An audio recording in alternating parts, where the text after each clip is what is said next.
Well, we had a brief meeting where I presented two options. One involving my preferred approach, which is, in this case, a temporary surcharge of just 2% on incomes over $1 million, and the other, which involves a much less desirable tax, but since they have continued to reject and did again today the income tax option, the other is a cigarette tax of $1 a pack, which would raise about the same amount of revenue, and then combined with additional sources of revenue from the surcharges on healthcare providers and hospitals, and tax reforms that we proposed before that equalize the tax rates for individuals and businesses in Minnesota from their competitors in other states, and then a continuation or actually an increase in the school shift. You know, that when they left my office saying that they wanted to consider it or go take it back to talk with the people, I gather they conveyed a very different message out here, so that's news to me. What I was told by my staff was they're going here. They were understandably non-committal in the office because I assumed they wanted a chance to give it honest, reasonable consideration, but evidently they already decided.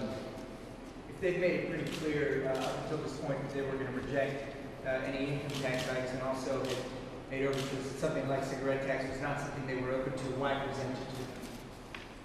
Well, I didn't know that they were dead set against the tobacco tax. I mean, I was not aware of that. Trying to find an alternative source of revenue. The only source of revenue they've offered is to increase the indebtedness of the state, to borrow from the tobacco tax settlement and use that revenue to pay, bonds over 20 years plus a considerable rate of interest. So, I pointed out to them that my proposal raises the same amount of revenue, about $700 million, as theirs does. It's just mine comes from actually secure sources of revenue, ongoing sources of revenue, not one time, and not increasing the indebtedness. I've heard the line used by some of them, we don't want to increase the debt we're putting on our children. Their proposal puts the increased debt on our children. They're the ones who would add $400 or $700 million of state indebtedness.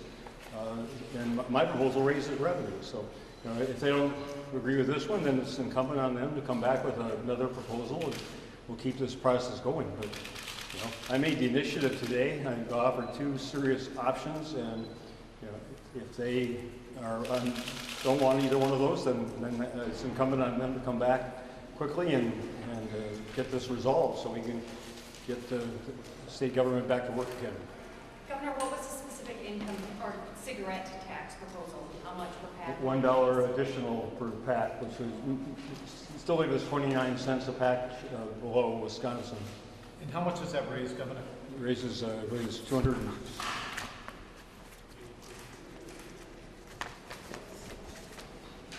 I can find out. That's right. 283 million for the biennium. 283. Judging by this, I mean, does it seem to you that you don't think we can get out of this without some sort of tax increase? Well, without some kind of revenue increase. Otherwise, it's their way or no way. It continues to be their position. So, if somebody else has a rabbit to pull out of the hat, then I look forward to their doing so. But there are only so many real world sources of making up this difference, and I've detailed, and you have the information before you, over $2 billion of spending cuts. And contrary to what I'm told was said here just a few minutes ago, those have been specified. They were in the legislative spreadsheets that we had last week. So to say that we haven't specified our cuts and agreed upon what those numbers are is just absolutely untrue. And it's just very disappointing that we can't have an honest portrayal of what's really been going on, so people can make that assessment. But if this was a step backward, as I was told, someone said, then they took the step backward. I took a step forward to try to resolve this. I said if we can come to this agreement, I'll call a special session as early as tomorrow night and pass the lights on extension for a week to give us time to put these into legislative form. And if they call that a step backward, then I beg to differ. Governor, on option one, you call it a temporary 2% income tax surcharge. Is that an adjustment or a revision of what you proposed last week? Well, it's because it's temporary, we call it a surcharge. It's a increase in the tax rate, but it's for the period of covering the biennium.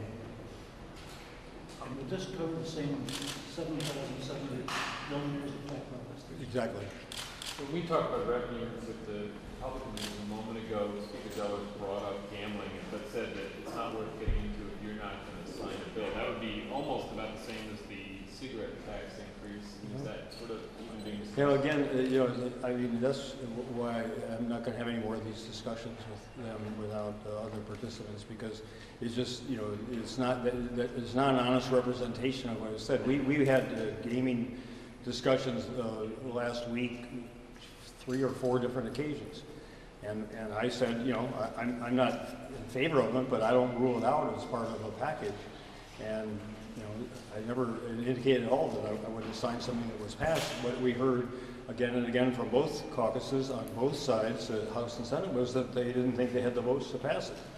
So my signature doesn't mean anything. It's irrelevant to consideration. The second was that any expansion of gaming is likely to be challenged in court and go to federal court, a civil suit, and you're probably talking over a year at least. And so, try to expedite it, but it's very difficult to book reliably the amount of revenue that you could anticipate from any kind of expansion of gaming. So those are the 2 discussions. I mean, I'm not aware of any disagreement on those 2 facts of the matter. So to come out here and lay gaming on me, it's just, again, no more cones of silence, no more private meetings. That's why I put this in writing.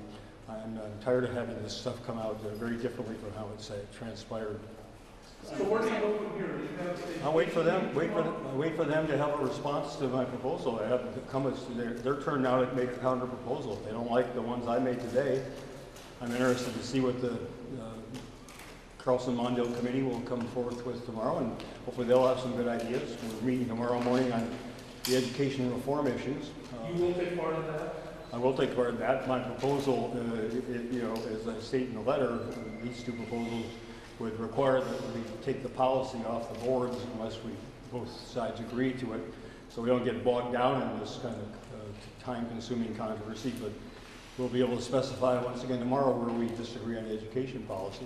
Governor, I may get laughed at, but I'm going to ask anyway. The St. Paul City Council today is voting on the Ramsey County Stadium plan. Have you guys talked about that at all, or is there any thought about that at all at the moment? I haven't had any conversation about the stadium, and all the conversations last week and the ones yesterday and today, I had a word about the stadium. What is your rationale for proposing that tax? Well, it's after the income tax, there aren't any other good taxes in my view. But the only real sources of permanent revenue are property taxes, sales taxes, and so-called sin taxes. So there's more rationale for a cigarette tax increase in terms of discouraging smoking and paying for the health effects. I might point out that Governor Plenty used cigarette tax increase, otherwise named, but as a way of resolving the 2005 budget shutdown. So there's precedent for that as well. I mean, there's no good source. Somebody said that they criticized it for being regressive. Well, they're against my income tax proposal for being progressive. So they're against this one for being regressive. So I guess they're, against progressive, regressive, anything at all is what it comes down to, except for, their way or no way.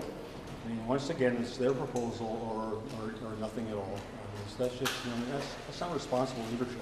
And when they left that meeting, it was your interpretation that they were maybe neutral at best on the non-committal, right? It wasn't until I started reading the tweets that I was aware that they'd already made up their mind, or at least somebody made up their mind for them. Any reaction to Senator Perry's tweet about resign? If Senator Perry thinks I should resign, I must be doing something right. Governor, how long do you see this in Pasco, and how long do you think I think that's really up to them. I'm prepared to call a special session tomorrow night. If we reach an agreement, I mean, you know, and again, if they don't like the agreement, the proposal I made today, then I look forward to their response. And if they can get it back to me within the next couple of hours, we can respond to that. We'll get this done as rapidly as we can both reach agreement, but it's going to involve compromise on both sides, as I've been saying. And, you know, if they're just going to reject every proposal that doesn't conform to exactly what they want to do, then, you know, they're basically saying, again, our way or no way, and that's just not responsible leadership.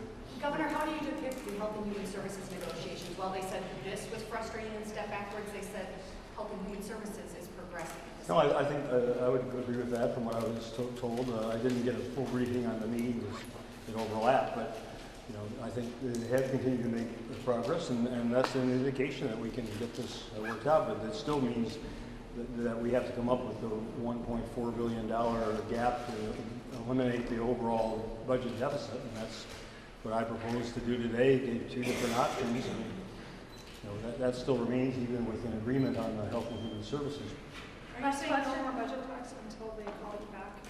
You know, we didn't discuss that. Again, I understood they were going to take it back and consider the offer. I gather they only considered it for about a minute and a half. But now I think it's incumbent on them to come back with a counter proposal and to do so quickly so we can make the necessary progress to get this resolved and get Minnesotans back to work and get state government operating again. And I'm available around the clock, and I will, you know, do whatever I can to get a quick response.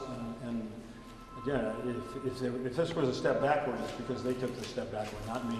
Are you in the K-12 meetings tomorrow? Or is Yes, I plan to be in the K-12 meeting tomorrow. Thank you. Thank you.